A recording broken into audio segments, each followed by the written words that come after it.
И всем привет, дорогие подписчики и зрители.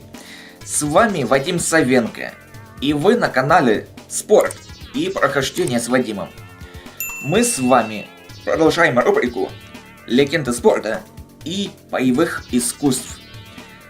В сегодняшнем выпуске я расскажу вам о биографии Алексея Олейника. Погнали!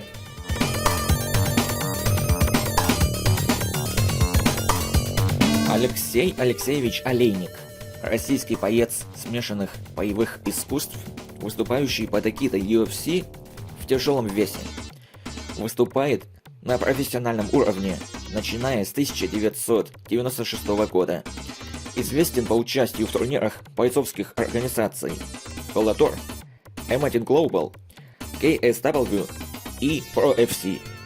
Бывший чемпион KSW и Pro FC в тяжелом весе. Единственный боец, сумевший одержать победу в UFC удушением Эзекиэла. Единственный боец, победивший этим приемом дважды.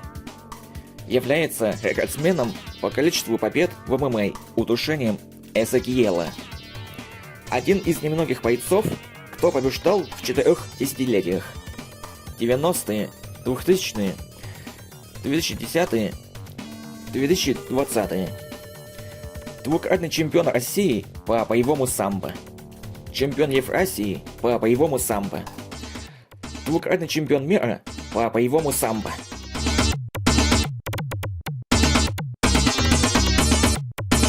Алексей Олейник родился 20 июня 1977 года в городе Харькове, Украинской ССР. В детстве не занимался серьезно какими-то конкретными видами единоборств. Просто вел активный образ жизни, бегал, отжимался, делал упражнения с киями. В разное время посещал многие существовавшие в городе спортивные секции, в том числе секции карате и тхэквондо, хотя толком нигде не задерживался. Дольше всего, около 1,5 лет, состоял в секции дзюдо. Я понимал, наверное, неосознанно, что это все не мое. Мне это не подходит, говорит Олейник.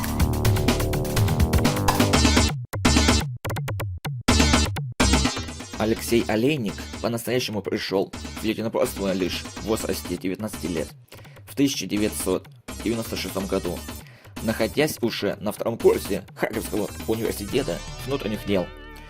Его бойцовская карьера началась в местном клубе «Клан Минамото», члены которого практиковали традиционно японское джиу-джитсу и принимали участие в первых на постсоветском пространстве турнирах по боям без правил.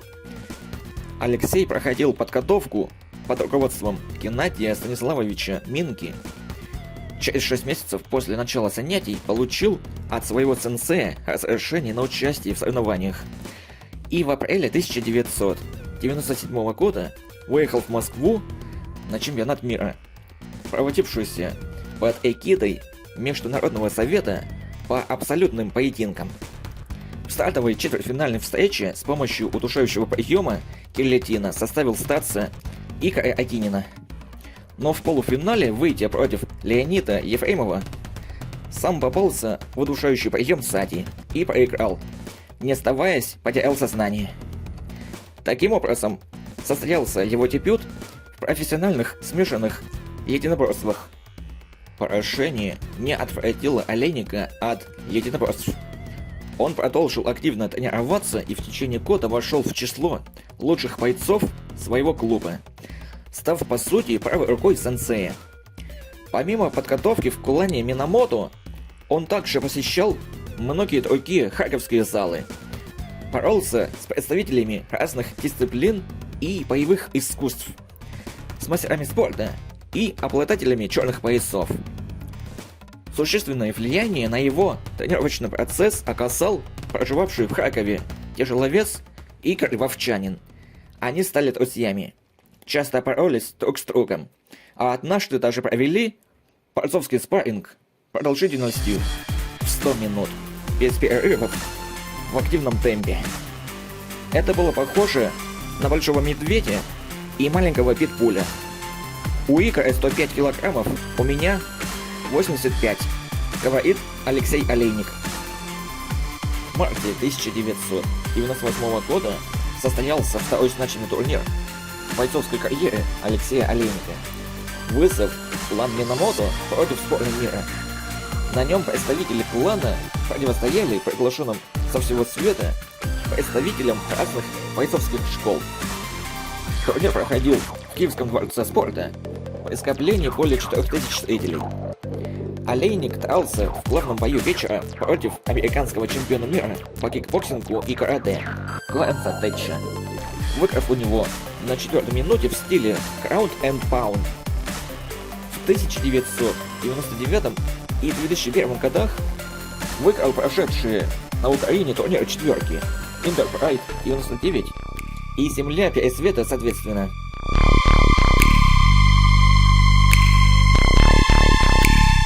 В 2000-х годах Алексей Олейник чаще тренировался и выступал в России, представляя клубы из Санкт-Петербурга и Москвы. В этот период он регулярно выступал на любительском уровне по боевому самбо, состоял в спортной команде Москвы, становился чемпионом Москвы по боевому самбо, чемпионом Евразии, дважды чемпионом России, чемпионом мира, победителем этапа Кубка мира Мемориал Анатолия Харламьева, победителем международного турнира памяти Толкаленко. В 2004 году он, помимо прочего, выступил на 2 турнирах Гран-при среднего веса российской организации M1 Global. На первом турнире победил всех 3 соперников, так как на втором 1 бой выиграл и 1 проиграл. Бразилец Флавио Луис Моура применил на нем удушающий прием сади. Но Олейник не стал сдаваться и потерял сознание от сдавления сонных артерий, в результате чего была зафиксирована техническая сдача. В 2006 году успешно выступил на Кубке России по современному панкратиону в Новосибирске, где с помощью удушающих приемов взял верх над всеми 3 соперниками и одержал победу на Кубке Черного моря в Анапе, проводившемся ростовским клубом единоборств «Легион». Совершил год выступлением в канате на 5000-й арене PNE Агродом в рамках турнира Orok Fight США против России. Встретился с американским борцом крымского стиля Чейлом Сонненом и уступил ему единогласным решением судей. Здесь, по собственному признанию, он впервые столкнулся с таким явлением, как акклиматизация. Уже через 4-5 минут после начала боя почувствовал, что силы на исходе. 2007 год Олейник начал с победы на турнире Legion Fight в Ростове-на-Дону, где впервые применил удушение Эзекиэла, довольно редкий и технически сложный прием, который впоследствии стал его визитной карточкой. Позже провел 3 боя на турнире KSW в Польше, задушив за один вечер 3 соперников. Спустя 2 недели уже дрался на Кубке ММА среди профессионалов в Перми. Вновь победил здесь 3 соперников, в том числе довольно сильного чеченского бойца Атлана Амакова в его дебютном бою в ММА. Причем всех 3 заставил сдаться с помощью Эзекиэла. Имея серию из 10 побед подряд, в 2008 году Алексей Олейник попал в число участников крупного турнира тяжеловесов Yama Pitfighting в США. В четвертьфинале турнира Олейник продемонстрировал американской публике Эзекиэла, победив Шермана Пендеркарста, но во втором единогласным судейским решением проиграл Крису Тачеру.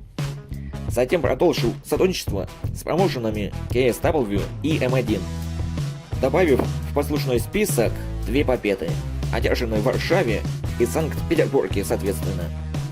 1 бой выиграл и 1 проиграл на турнире Лига чемпионов в Полтаве. Выступил на 2 турнирах по UFC, где в общей сложности взял верх над 5 оппонентами.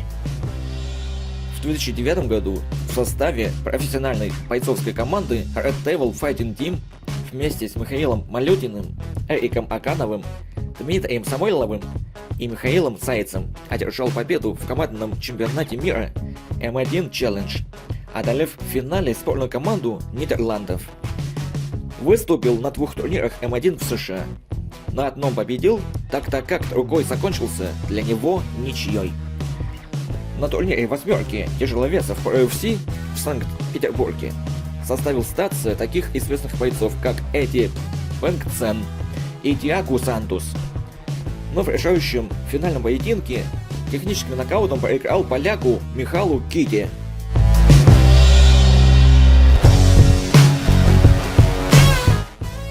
Летом 2010 года, тренируясь в зале Кей-Тошо под руководством тренера Мурата Криштова, Олейник стал участником впервые проводившейся гран-при тяжеловесов крупной американской бойцовской организации Bellator Fighting Championships. В четвертьфинале близким раздельным решением победил американца Майка Хейса. Счет судей 28-29, 29-28, 29-28. В полуфинале встретился с представителем Южной Африки Нилом Кроувом, мастером куцуры карате, и проиграл ему техническим нокаутом уже на 45-й секунде первого раунда.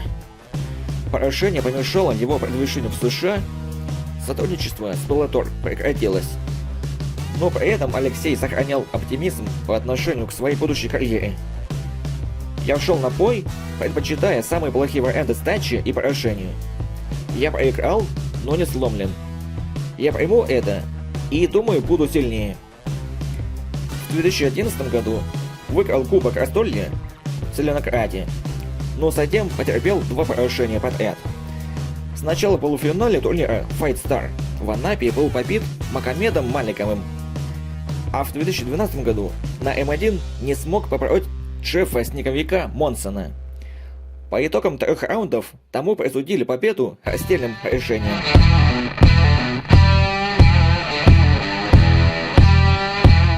Дальнейшая деятельность Олейника была плотно связана с харьковской общественной организацией «Оплот», на базе которой он при содействии Евгения Жилина создал одноименный бойцовский клуб и одноименную бойцовскую лигу «Оплот Челлендж».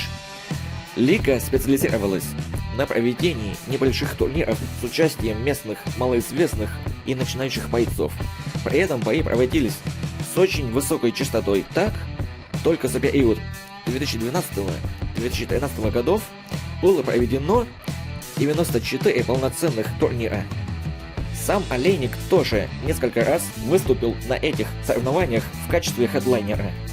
Одна из наиболее примечательных встреч – матч-реванш с Джеффом Монсоном, которого он вынудил сдаться во 2-м раунде, проведя удушающий прием сзади.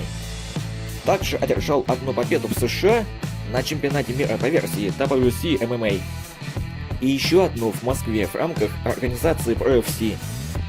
Таким образом, сделал серию из 8 побед. В декабре 2014 года получил гражданство России.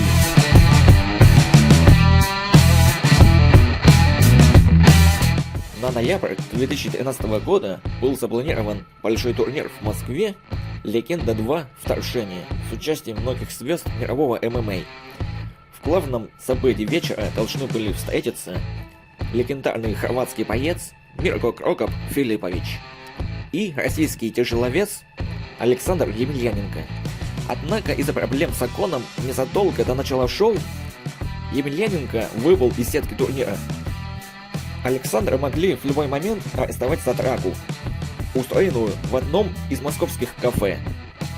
Организаторам пришлось срочно искать замену. Выбор пал на Алексея Олейника, и тот согласился, несмотря на то, что до боя оставалось всего лишь 12 дней. За неделю до начала боя во время спарринга Алистер Оверим утром колено сломал Алексею 2 ребра, 6-е и 8-е прямо напротив сердца. Врачи отговаривали его от участия в бойцовском поединке, но он все равно решил драться, так как считал этот бой важнейшим в своей спортивной карьере. Бой начался с обмена ударами, после чего Олейник предпринял проход в ноги и успешно перевел соперника в партер. Находясь в позиции бокового контроля, ближе к концу первого раунда, он сделал Филипповичу скручивание диафрагмы, и вскоре тот сигнализировал о сдаче. Победа над таким именитым бойцом привлекла к Алексею внимание многих зарубежных промоушенов, и вскоре он подписал контракт с крупнейшей бойцовской организацией мира Ultimate Fighting Championships.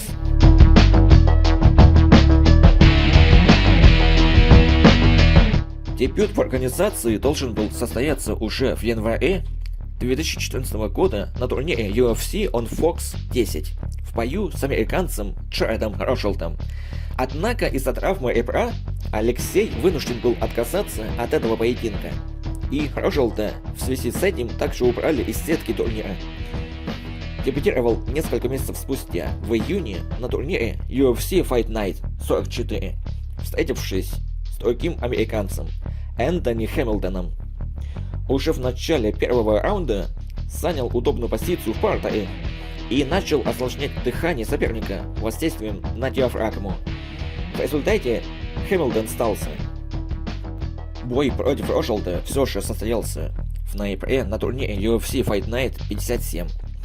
Западные эксперты не давали ветерану Олейнику никаких шансов против перспективного американца, имевшего на тот момент всего лишь одно поражение. На процедуру взвешивания российско-украинский боец вышел в футболке с изображением президента Владимира Путина, чем вызвал бурную реакцию со стороны многих СМИ. Оба соперника имели борцовскую базу, но поединок протекал преимущественно в стойке. Ротшильд с помощью лоу-киков погасил темп Олейника и затем, подводя его к сетке, работал сериями ударов в голову. Бой закончился неожиданно. Олейник, который скорее считался специалистом по болевым и удушающим приемам, во второй половине раунда совладел инициативой и на 4-й минуте нокаутировал Ротшильда левым боковым ударом в подбородок, получив тем самым бонус за лучшее выступление вечера. Около 1,5 лет из-за травм Алексей Олейник не участвовал в соревнованиях, провел 3 сложных операции на колени в клиниках России и Германии. Затем проходил долгий курс реабилитации. Вернулся в июле 2016 года на UFC Fight Night 91, выйдя в октагон против Даниэля, польского медведя Омелянчука. Ранее американское антидопинговое агентство заподозрило поляка в употреблении запрещенного препарата мельдония, но впоследствии он был оправдан и получил разрешение на выступление в США. Бой получился тяжелым, прошел преимущественно в партере, где никто из соперников не хотел уступать друг другу. В первом раунде Олейник в целом выглядел лучше. За счет своих борцовских навыков имел успех в позиционной борьбе, но во втором пропустил несколько тяжелых ударов локтями и кулаками по голове. На коже появились серьезные рассечения. Под правым глазом образовалась большая гематома. И на перерыв он ушел с полностью окровавленным лицом.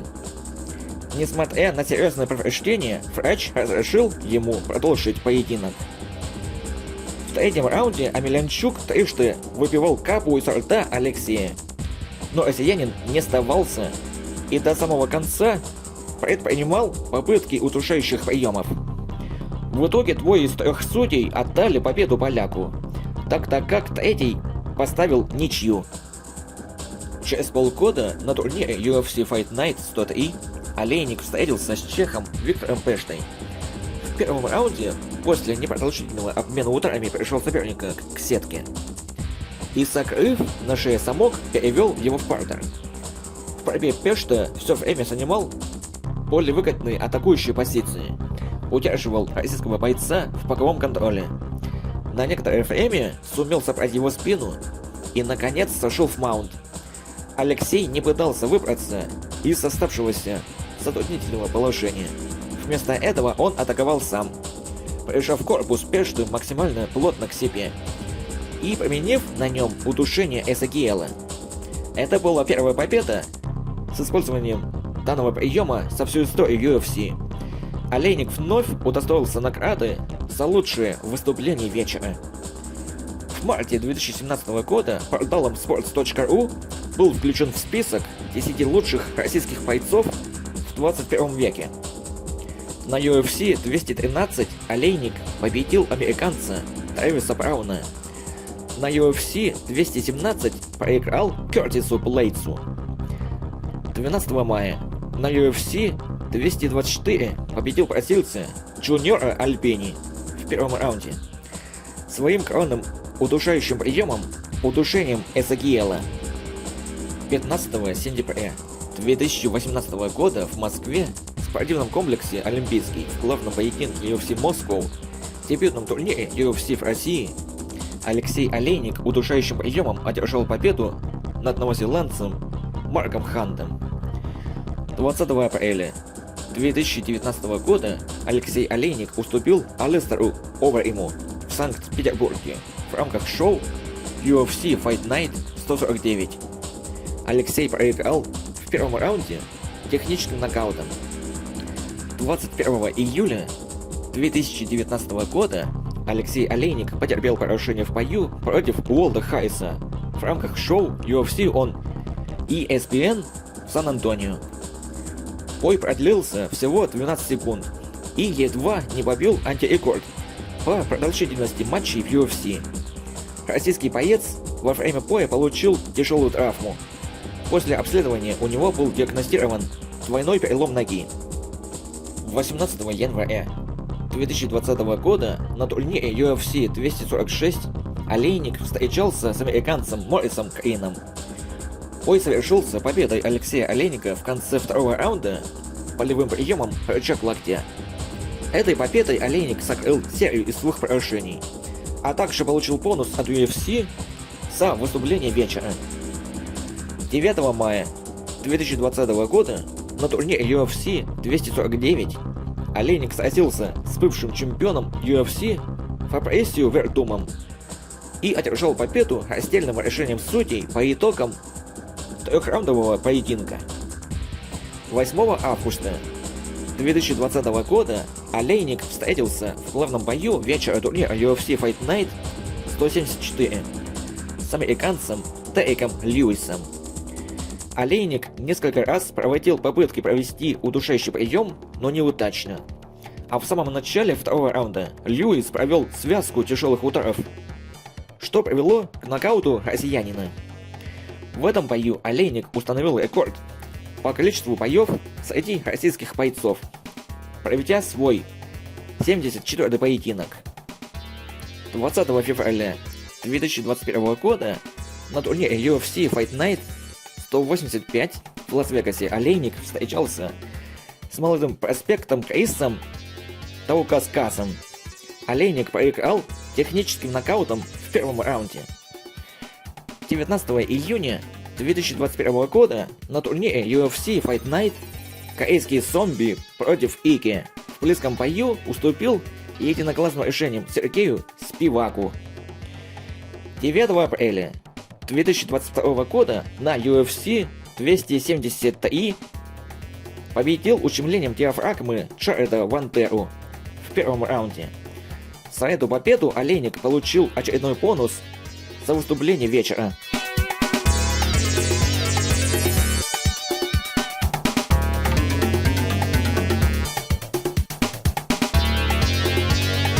У меня на этом все. Если вам понравилось это видео, подписывайтесь на мой канал, ставьте лайки, пишите в комментариях, нажимайте на колокольчик, чтобы не пропустить новые выпуски. А также не забывайте подписаться на мой телеграм-канал, ссылка которого находится в описании. Также данное видео вы можете смотреть и на моем Цен-канале. С вами был канал Спорт и прохождение с Вадимом. Всем пока!